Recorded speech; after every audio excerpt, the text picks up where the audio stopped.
Amigas y amigos, señoras y señores, damas y caballeros, tengan muy, pero muy buena tarde. Sean bienvenidos a Conexión Académica. Mi nombre es Edgar Hernández Morales. Hoy vamos a platicar con el doctor René Santizo Fión. Él es especialista en cirugía general, egresado de la Universidad de San Carlos de Guatemala. También tiene la especialidad en otorrinolaringología por la Universidad Autónoma de México, la UNAM. Es autor de los libros Desde el umbral de la muerte y del libro Morí y vi, los libros del doctor René Santizo Fión, con quien vamos a platicar. El tema de hoy va a ser ¿qué es el árbol del bien y del mal? Y le damos la bienvenida. ¿Qué tal, doctor? ¿Cómo está? Bienvenido a Conexión Académica. Buenas tardes, Edgar. Buenas tardes a todas las personas que nos escuchan y nos ven por estos medios. Aquí listo para aprender un poquito más del árbol del bien y del mal. Bueno, doctor, para comenzar, ¿qué es el árbol del bien y del mal? Bueno, Edgar, como usted hemos platicado aquí varias veces, la interpretación son múltiples, las definiciones variadas, pero podemos verlo desde la perspectiva racional emocional. Cuando Dios le dice a Adán y Eva que hay dos árboles, uno del conocimiento, el árbol del bien y el mal, y otro de la vida, que no deben de conocerlos, ni tocarlos, ni comérselos, en ese sentido metafórico de comer la manzana que le da la serpiente a Eva. Entonces, ¿qué es lo que pasa cuando el hombre y la mujer conocen el bien y el mal? La serpiente les dice que van a conocer como Dios lo que es bueno y lo que es malo. ¿Cómo podemos interpretar eso desde el punto de vista racional? Fue una información metafórica, un cuento metafórico de cómo el ser humano creó el concepto del bien y el mal. Es una forma de conocer nuestra conciencia moral. ¿Cuántos tipos de moralidades hay? ¿Cuántos tipos de éticas hay? Debemos de definir qué es la ética y la moral para poder entender qué es el bien y el mal. Y la metáfora del árbol del bien y el mal, la manzana y la serpiente de Adán y Eva. Entonces, en pocas palabras, la ética es el estudio de la moral. El estudio filosófico de la moral es la ética. ¿Y qué es la ética? Los códigos de conducta social, que a lo largo de esta presentación vamos a ir discerniendo y aprendiendo cuántos tipos de morales hay. ¿Y es nuestra moral la única o hay otras?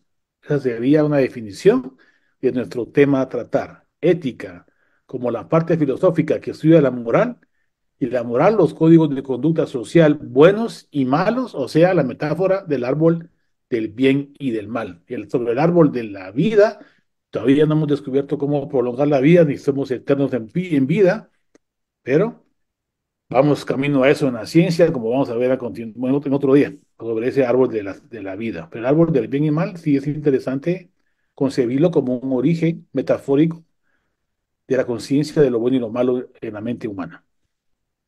Doctor, o sea, puede existir que para lo que a mí es moralmente bueno, para otras culturas puede ser malo.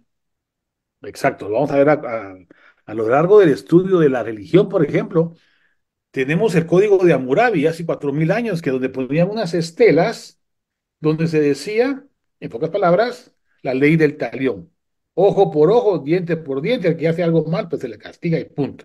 Bueno, es una forma de entender la metáfora del bien y del mal a través del código de Hammurabi y la ley del talión, ojo por ojo y diente por diente. Pero luego surgieron otros códigos de conducta moral. Por ejemplo, los 613 preceptos judíos, los 10 mandamientos cristianos, la senda recta del Islam.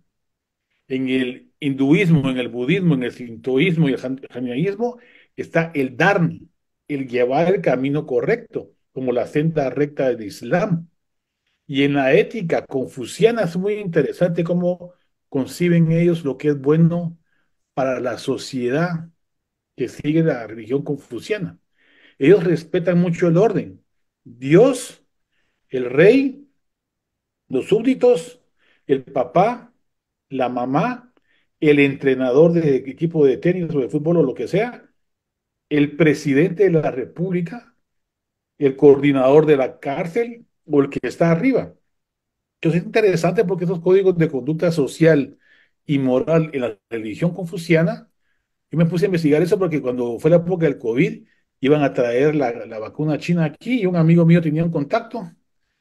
Nos juntamos con los chinos, el contacto y no voy a decir quién porque si no va a ser peor, una representación social humana de salud pública manifiesta para toda la sociedad de Guatemala.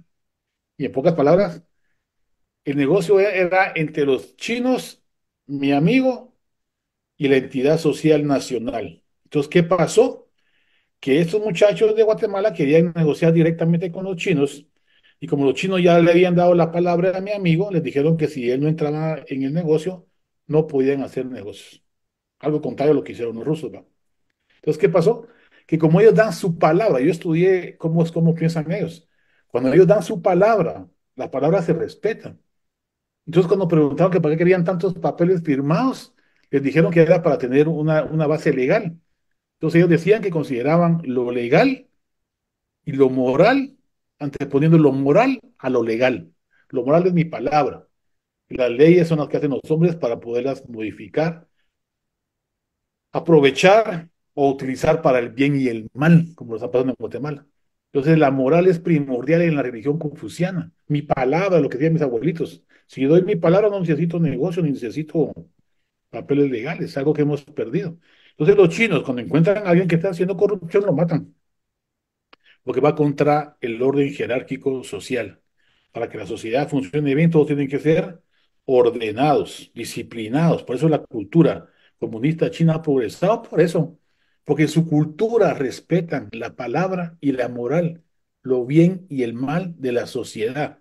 Entonces, respondiéndole a su pregunta, Edgar, sí, puede haber órdenes morales distintos. Por ejemplo, en Medio Oriente, yo iría caminando con mis 3 o 4 mujeres atrás a 3 metros con un burka sin decirme nada.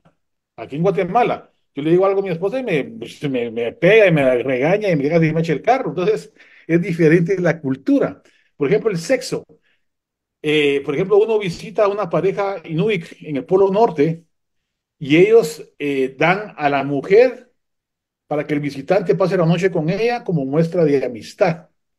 Una mujer en Oceanía tiene 7 hombres y un hombre en Medio Oriente tiene 7 mujeres si quiere y puede pagarlo. Porque ahora la ley es que pueden tener las mujeres que ellos quieran, pero tienen que mantenerlas a todas igual. Entonces, por ejemplo, para los del Islam, el pecado original de la manzana no se hereda, lo que es el ser humano, el que es el bueno y el malo. No se hereda el pecado capital de la religión cristiana o el pensamiento de la mente de Dios de los judíos. Entonces cada quien va interpretando a la moralidad de acuerdo a su cultura. Para unos puede ser bueno andar desnudos y para otros no. Para uno es bueno tener 7 mujeres y para otros no. Para unos es bueno tener 7 hombres y para otros no. Entonces, las culturas son sociales, aunque hay moralidad universal, como hemos dicho aquí, en los libros de texto de las religiones dicen respetar al prójimo, no hacer el mal, no mentir. Esas células en espejo y teoría de la mente que nos han llevado a este punto, hay una moral universal. Entonces las morales culturales son otro tipo de moral. Pues tampoco puedo arraigar mi moralidad para mí mismo, pues tampoco, ¿va? Porque la moralidad es precisamente para convivir en sociedad.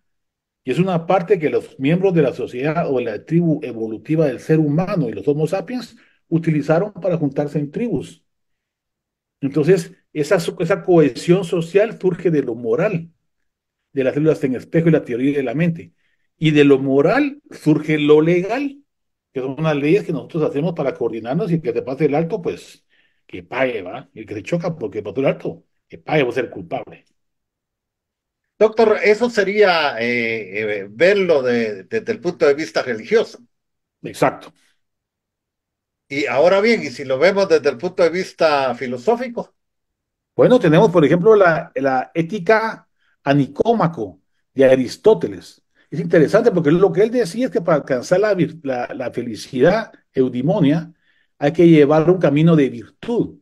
Y ese camino de virtud es un justo medio entre la emoción y la razón, anteponiendo que la amistad y la cooperación social con la familia, con los amigos y con los vecinos es sumamente importante.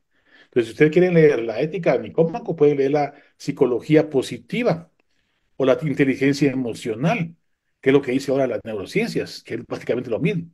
En la carta de Epicuro a Meneceo, dice Epicuro que la felicidad es en buscar el placer y evitar el dolor. Pero buscar el placer no es el placer sexual, ni el placer corporal, ni el comprar cosas.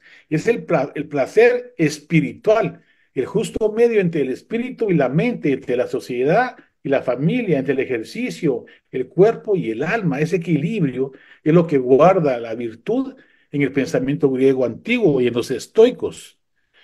Entonces, para este Epicuro existe lo que se llama tetrafármaco. Tetrafármaco es básicamente que Dios no castiga, que la muerte no existe, que, otra vez, déjame ver, aquí tengo apuntado, que la felicidad es fácil de obtener y el dolor pasa. Para esto tenemos que tener esa actitud en la cual aceptamos lo que no podemos cambiar, como el COVID, y cambiamos lo que sí puedo cambiar. Por ejemplo, en el COVID, mi enfoque hacia el COVID y mi perspectiva hacia el COVID y mi forma de pensar hacia el COVID y cómo tomo el COVID. Me puedo suicidar porque hay COVID, o puedo luchar, como decimos nosotros, para buscar una fórmula hematológica de pasar sangre de ya gente que se había infectado de COVID para salvar vidas, un tipo de vacuna. Entonces, medio funcionó. Entonces, en la filosofía kantiana, Kant dice que es un imperativo categórico la ética. Ese imperativo categórico es que es una ley universal que todos debíamos de respetar. Un tipo de utilitarismo, lo que es bueno para la comunidad es bueno para todos. No importa lo que ven en el camino. Si tengo que denunciar a mi mamá porque está escondida ante los nazis, lo tengo que hacer porque es la verdad y es la ética. Pero entonces, ¿denunciarían ustedes a su papá o a su mamá y lo meterían a la cárcel y que lo maten? Como los chinos. No. Entonces, hay que pensar.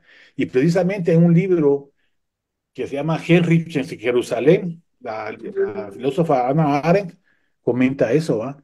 Que el nazi que juzgaron en Jerusalén se apegó a la ley kantiana de la ética y decía que lo que hizo lo hizo por el bien común de Alemania. Entonces, eso es realmente lo que debemos de hacer, seguir el bien común de la sociedad cultural o el bien común de lo que dicta nuestra alma, nuestro espíritu y las células en el espejo y la teoría de la mente de no hacer daño al prójimo como principio universal moral. Los dejo para que lo piensen. Entonces, la verdad y la ética debe de ser un fin en sí mismo y no medio para llegar a un fin, lo que dice Kant. Y Nietzsche, ya saben ustedes lo que hemos dicho de Nietzsche, que Nietzsche dice que la ética y la moral es relativa a la cultura, por ejemplo, lo que les decía de las mujeres, el sexo, etcétera. Y Gabriel dice que cada verdad tiene su cultura, en su cultura cada verdad y su verdad cada moral. Quiere decir que las verdades existen en cada sociedad. Pero este mismo Marcus Gabriel comenta, va, entonces, una moral verdadera universal es no bombardear hospitales con niños internados. Sí, va, supuestamente. Entonces, ¿por qué lo está haciendo Israel?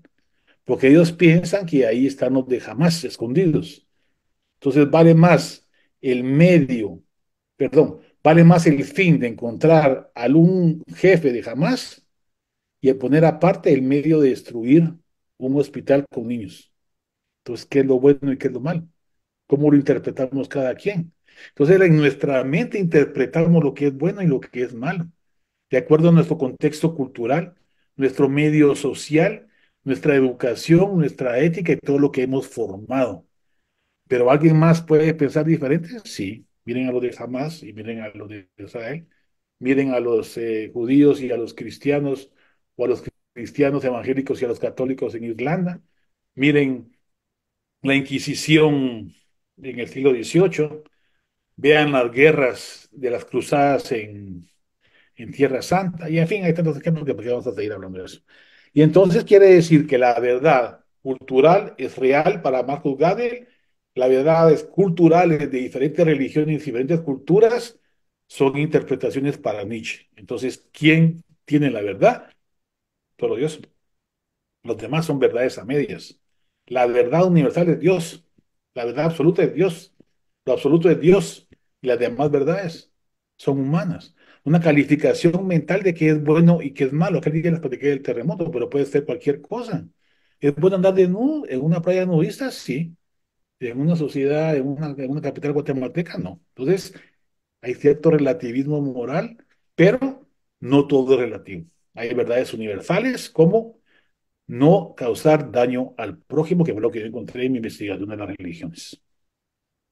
Doctor, quizá voy a regresar un poquito, pero también, ¿cómo se ve lo de Abel y Caín? Perfecto. Caín mató a Abel. ¿Por qué lo mató? Una metáfora. Ahí se originó el concepto de la moral. Según me acuerdo, como el humo de Abel iba hacia Dios, supuestamente, y el de Caín iba a la tierra, él se enojó, interpretó como que eso era malo, no era una corriente de aire, ni era nada más que porque Abel tenía privilegio ante Dios y ante la envidia, los celos, que son conceptos emocionales, que sería un buen tema para el próximo jueves, que es la emoción. Uno se deja guiar por la emoción. Entonces, ¿qué hizo lo que hizo Caín? Mató a Abel por una emoción de envidia, de celo, de resentimiento. ¿De dónde surge la envidia y los celos y los resentimientos de Caín? De su interpretación de la realidad. Porque la realidad era que un aire se iba para arriba, el otro humo se iba para abajo. Entonces él interpretó que eso era malo y mató al otro. Por su interpretación. Mientras que para Abel pudo haber sido, bueno, pues el aire pegó para allá, el aire pegó para acá y no hay otra cosa.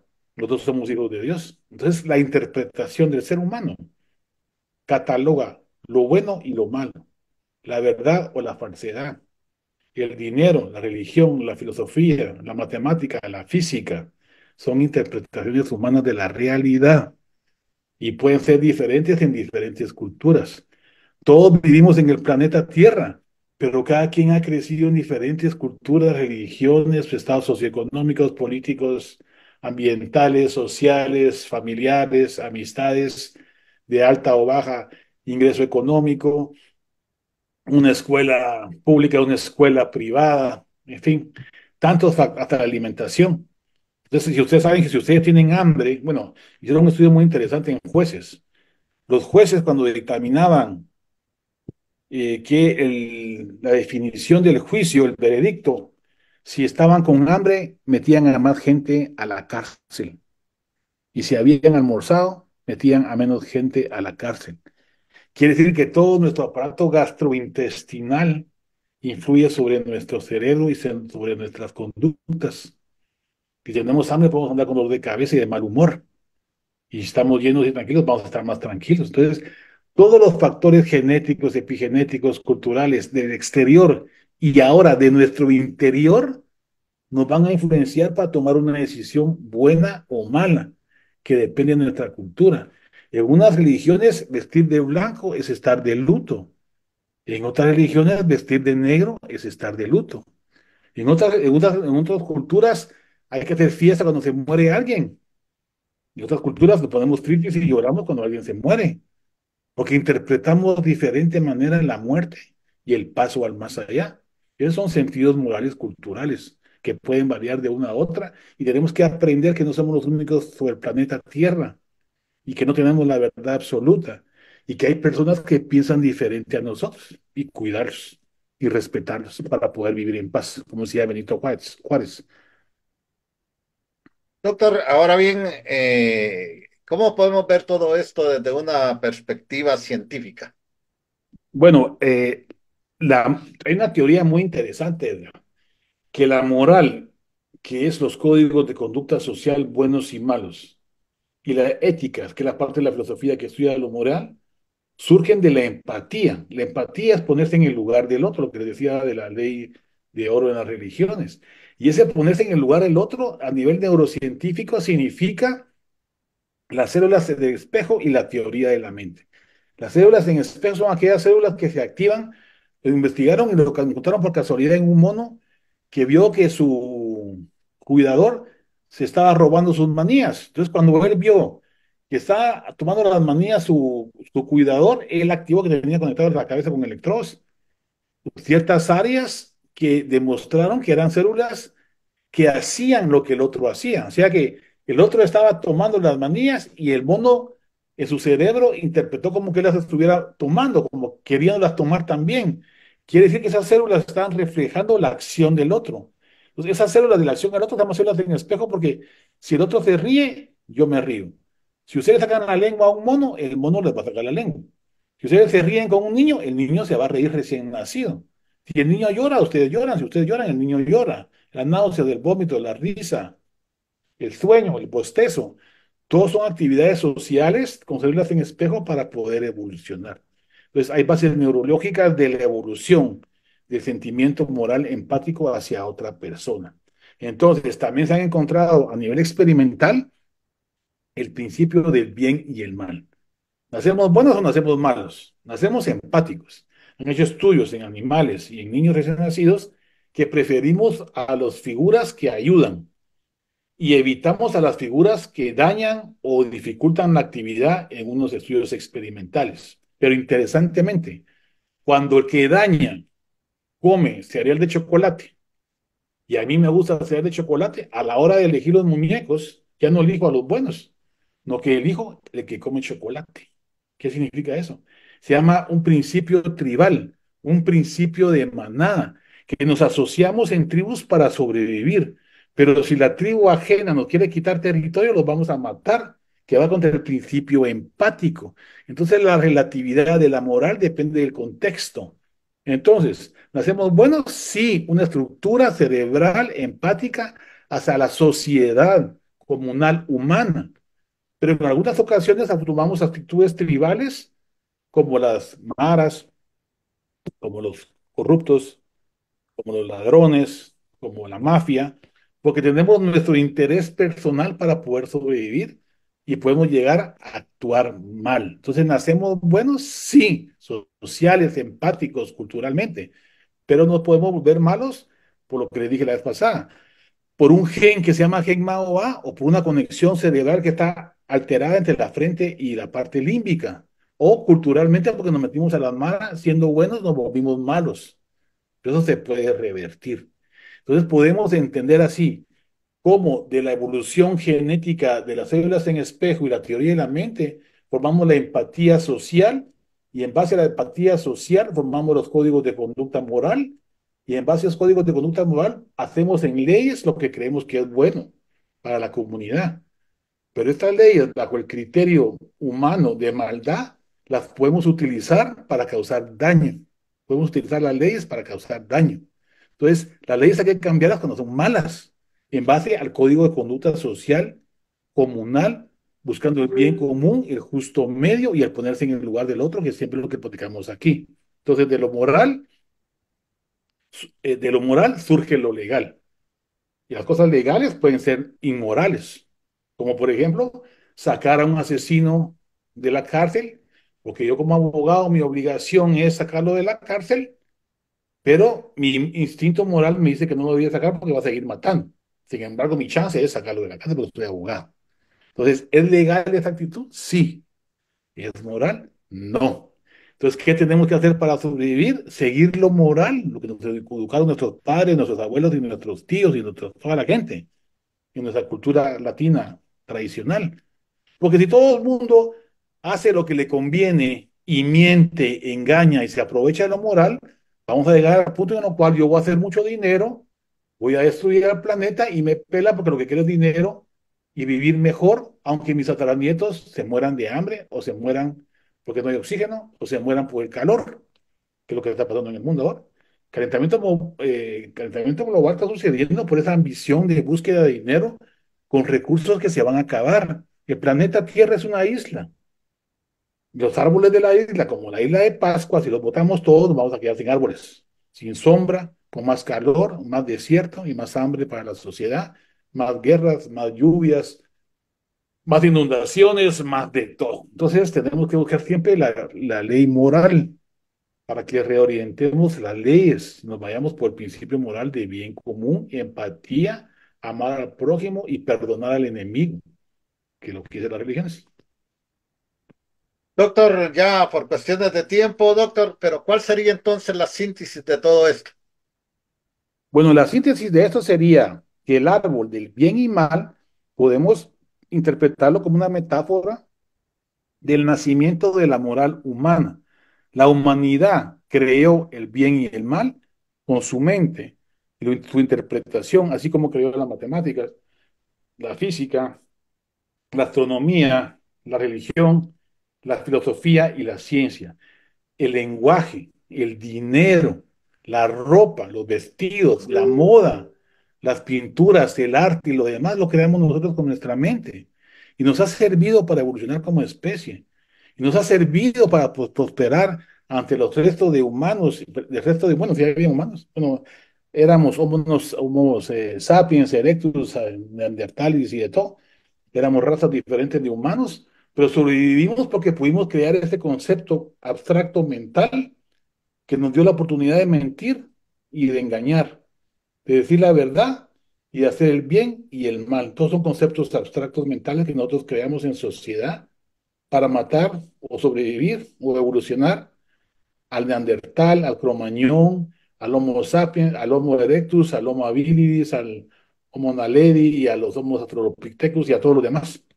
Esa fue nuestra ventaja mental y es lo que nos hace hablar, escribir, vestirnos y prosperar. Entonces, aprendamos que hay gente que piensa diferente de nosotros.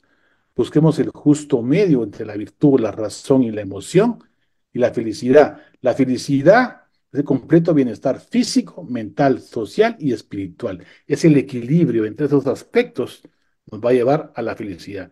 La felicidad no es material, no es el dinero, ni la lotería, ni las casas, ni las mujeres, ni el sexo, ni la droga, ni el rock and roll. La felicidad es el equilibrio. La felicidad es un estado mental de equilibrio entre la salud física, mental, social y espiritual.